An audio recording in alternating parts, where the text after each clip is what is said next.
নমস্কার, কেমন আছেন সবাই?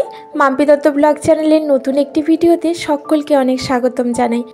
আজ হলো বুধবার আর ঘড়ির কাঁটায় সময় এখন সকাল 9:45। এতটা বেলা হয়ে গেছে, আজ একটু ঘুম থেকে লেট করে উঠেছি।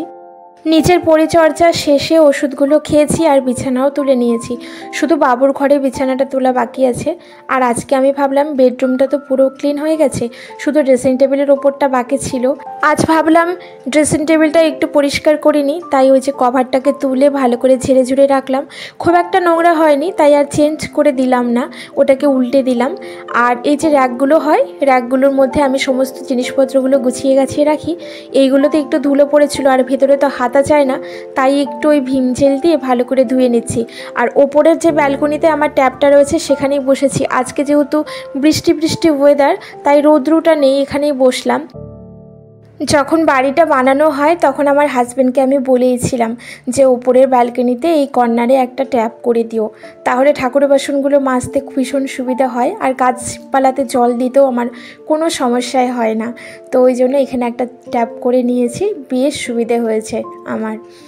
তো হয়ে গেল ধোয়া মোছা, জলটাও ঝরে গেছে। আর এবারে জিনিসগুলো গুছিয়ে রাখবো। আর অনেক কিছু জিনিসপত্র না শেষ হয়ে গেছিলো, ওইগুলো কন্টেনারগুলোকে ফেলে দিলাম। বিশেষ করে বডি স্প্রের কন্টেনারগুলো, পারফিউমের কন্টেনার পড়েই রয়েছিল। তো ভাবছিলাম ফেলে দেবো, সেটা আর সময় করে উঠতে পারছিলাম না। তো আজকে সব কিছু পরিষ্কার টরিষ্কার করে রাখলাম। আবার তো নতুন নতুন কিনতে হবে বন্ধু, সামনে তো পুজো, তাই না? পুজোতে একটা নতুন পারফিউম হবে না, সেটা কেমন করে হয় বলো তো? যতই থাকুক না কেন, একটা নতুন সুগন্ধি কিন্তু আমাদের সবারই ইচ্ছে করে। আর এই ছোট্ট টেবিলটার মধ্যে যে আমি গাছপালাগুলোকে রাখি, এখান থেকে দেখছিলাম 2-3টে পাতা না শুকিয়ে গেছিলো, মানে শুকনো না, হলুদ হয়ে গেছিলো। হলুদ পাতাগুলোকে আবার ছেটে দিলাম, দিয়ে ভাবছি আর একটু ডালপালাগুলো কেটে সুন্দর করে ঝাপড়া ঝুপড়া করে বেঁধে আবার জল দিয়ে রাখবো, তাহলে দেখতে ভালো লাগে। বাবুর ঘরের বেডশিটটা অনেক দিন যাবৎ পেতেছি, ভাবছি তুলে দেব, আজ তুলে দেব, কাল তুলে দেব। তো একটু সময়ের অভাব রয়েছে বন্ধু, তাই আর তুলে দিতে পারছি না। আজকেও তুললাম না, ঝেড়ে মুছে রাখলাম। ভাবছি কিছুদিন পরে একবারে ভালো করে ঝেড়ে টেড়ে মুছে গেছে আবার নতুন করে চাদর পেতে দেব। এত সময়ের অভাব হয়েছে বন্ধু, কি আর বলি। এই যে সামনে আবার ছোটো দিনের বেলা আসবে, তখন আরও পেরে উঠবো না। তো ওপরে ঘরে কাজকর্ম শেষ করে নিচের ঘরে আসলাম। নিচের ঘরে এসে এই যে একটু চিয়া বীজ ভিজানো জলটা খেয়ে নিচ্ছি। আর চিয়া বীজটা না আমার হাজব্যান্ডকে বলেছিলাম তুমি একটু ভিজিয়ে দিও। আমি কোনো দিন রাত্রিরে ভিজিয়ে রাখি, তো যেদিন ভুলে যাই সেদিন বলে দিই আমার হাজব্যান্ডকে ভিজিয়ে দেয়। আর যেই ব্যালকনিতে দাঁড়িয়ে আমি চিয়া বীজটা খেতে গেছি বন্ধু, দেখছি ঝমঝমিয়ে পুরো আকাশ কালো করে মেঘ চলে আসলো। আর মেঘ আসা মানে বৃষ্টিও পড়তে শুরু করলো। চারিদিকে বৃষ্টির শব্দ, বেশ ভালো লাগছিল, খুব সুন্দর লাগছিল। ঠান্ডা ঠান্ডা ওয়েদার। কয়দিন আগে যা পচা গরম দিয়েছিল, তারপরে এত বৃষ্টিটা যেন মনে হচ্ছিল যে খুবই ভালো লাগছিল। রান্নাবাড়ি করার তেমন মন করছিল না, মনে হচ্ছিল বসে বসে একটু গল্প করি, চা খাই। তো রান্না তো করতে হবে বন্ধু, রান্না না করলে খাবো কি, তাই না? আমি আজকে মাছ রান্না করব। তো ওই জন্য মাছটা আবার ডিফ্রস্ট করে নিচ্ছি তাড়াতাড়ি করে, এমনি বের করে রাখলে দেরি হতো। আর ফুলকপির তরকারি করেছিলাম আগের দিন, 2টো ফুলকপি এনেছিল, তার মধ্যে একটা ফুলকপি আবার রেখে দিয়েছিলাম। তো এই ফুলকপিটা দিয়ে আর আলু দিয়ে আজকে মাছের ঝোল করব। চলো ফুলকপিটা ভাপিয়েও নিলাম। তেলটাও আবার শেষ হয়ে গেছিলো, তাই একটু ঢেলে নিলাম। আর আমি খুব বেশি করে তেল ঢেলে রাখি না, অল্প অল্প করে তেল ঢালি আর অল্প অল্প করে রান্না করি, এতে অনেক দিন যায় আর কি। বেশি ঢাললে না বেশি ফুরিয়ে যায়।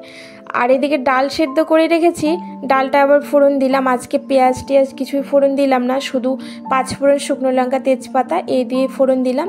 আর এবার মাছটা ভাজা করে নেব।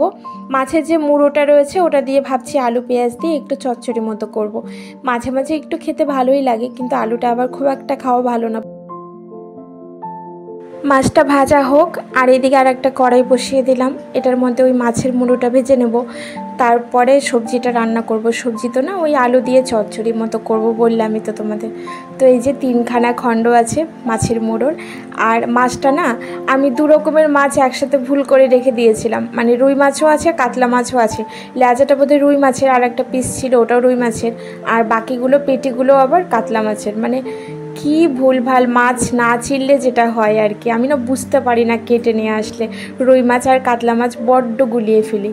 তো এই যে ফোড়ন দিয়ে দিলাম, আর ফোড়নে একটু ওই শুকনো লঙ্কা দিলাম আর কালো জিরে দিয়েছি, দিয়ে পেঁয়াজটা, কাঁচা লঙ্কা আর আলু একসাথে করে দিয়ে দিলাম। এর আগের দিনের ভিডিওতে তিশা সরকার নামে একটি বোন কমেন্ট করেছিল, আমি 1 বছর হলো নতুন গৃহিণী হয়েছি, তোমার ভিডিও দেখে আমি অনেকটা ইন্সপিরেশন পাচ্ছি আর অনেক ভালো লাগছে আমার কাজ করতে। আমি খুব একটা কাজ করতে অভ্যস্ত নই, তোমার ভিডিও দেখতে আমার অনেক ভালো লাগে।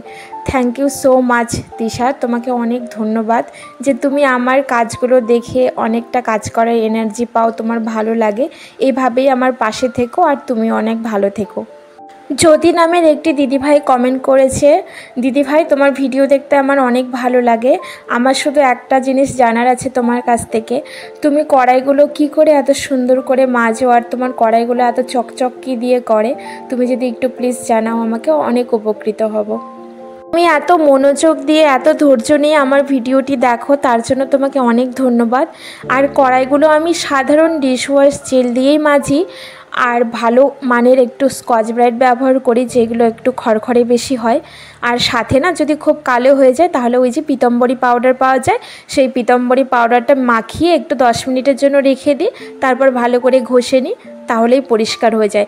তবে আমি না কড়াই খুব একটা পোড়াই না, মানে পুড়িয়ে ফেলি না, সেই জন্য পিতম্বরী খুব একটা দেওয়ার দরকার হয় না, ডিশওয়াশ জেল দিয়েই পরিষ্কার হয়ে যায়। তুমি ট্রাই করতে পারো। এদিকে রান্নাটা আমার কমপ্লিট হয়ে গেছে, তারপরে পুরো রান্নাঘরটা মোছা কাচা করেছি, বাসন যা ছিল সেগুলো মেজেছি। এখন ওই টিভিটাকে একটু মুছে পরিষ্কার করে নেব, ধুলো পড়েছিল বড্ড। টেডি বিয়ার দুটো আর কাছাকাছি করিনি এইবারে, জাস্ট একটু মুছে নিলাম, নোংরা একদমই হয়নি, পরিষ্কারই আছে। বিকেলের দিকে একটু বাজারের দিকে বেরোবো, দেখি যদি কিছু কেনাকাটা করতে পারি। পুজো উপলক্ষে নিজের জন্য এখনও কিছুই কেনা হয়নি, ছেলের জন্য কিনেছি, আমার হাজব্যান্ডের জন্য কেনা হয়েছে মোটামুটি, কিন্তু আমি এখনও কিছুই কিনে উঠতে পারিনি। ওই অনলাইন থেকে টুকিটাকি ভাবছি কিছু অর্ডার দেবো, আর এই বাজারের দিকে যাব দেখি। আজ আবার একটু ফ্রিজটাও পরিষ্কার করে নিচ্ছি। আসলে আমার ফ্রিজটা যেহেতু খুবই হালকা কালার, সেজন্য না একটু স্পট হয়ে গেলে খুব জলদি বোঝা যায়, চোখে লাগে আর দেখতে খুব খারাপ লাগে, দাগগুলো উঠতেও চায় না। তবু ওই যে ডোরটা যে রয়েছে সাদা মতো, সেই ডোরটার তো পুরো স্পট হয়ে গেছে, সেটাকে আমি এখনও উঠাতেই পারিনি। অনেক চেষ্টা করেছি কিন্তু ওটা আর উঠবে না, যদি ওটাকে চেঞ্জ করা যায় তাহলে হয়তো দেখতে ভালো লাগবে। আর অনেক পুরনো হয়ে গেছে তো ফ্রিজটা, মাঝে মাঝে ভাবি যে ফ্রিজে যে ওয়াল স্টিকারগুলো হয় সেগুলো লাগিয়ে নেব, কিন্তু ওই একা একা সেট করতে পারবো কি না সেই ভয়ে আবার করি না। তো এখন হলো সন্ধেবেলা বন্ধু, সন্ধেবেলায় জামা কাপড় তুলে এনেছি, জামা কাপড় ভাঁজ করেছি, হাত পা চোখ মুখ ধুয়ে এই যে সন্ধে দিতে বসেছি। সন্ধে দিয়ে তারপরে চা খাবো। আর আমার ছেলের আবার আজকে পড়াও আছে, ও আবার টিউশন বেরিয়ে পড়বে। সন্ধে দিতে দিতে তবুও একটু দেরি হয়ে গেল। আমার একটু যদি দেরি হয়ে যায় সন্ধে দিতে তাহলে মনটা ছটফট করতে থাকে, যেহেতু আমার গোপাল সোনা রয়েছে। তো গোপাল সোনাকে আগে সেবা দিলাম, আর এইবারে প্রদীপ আরতি করে নিচ্ছি, ধূপকাঠি ধরালাম। আজকে আর ধুনো ধরালাম না, কারণ ওই যে খাবার করতে হবে, চা খাওয়ার জন্য হাজব্যান্ড বসে রয়েছে, আর ছেলেটাকেও খাবার দিয়ে দেব, কারণ টিউশনে তো টাইম পার হয়ে যাবে, আর অনেকটা দূর না যেতে হয়, সময় প্রায় 15 মিনিট লেগেই যায়, ওই জন্য একটু আগে না বেরোলেও হয় না। আর তার মধ্যে বৃষ্টি বাদলের দিন বন্ধু, তাড়াতাড়ি বেরোনোই ভালো। তবে চলো বন্ধু, আজ এখান থেকে বিদায় নেব। তোমরা ভালো থেকো, সুস্থ থেকো, আর ভিডিও ভালো লাগলে লাইক করো।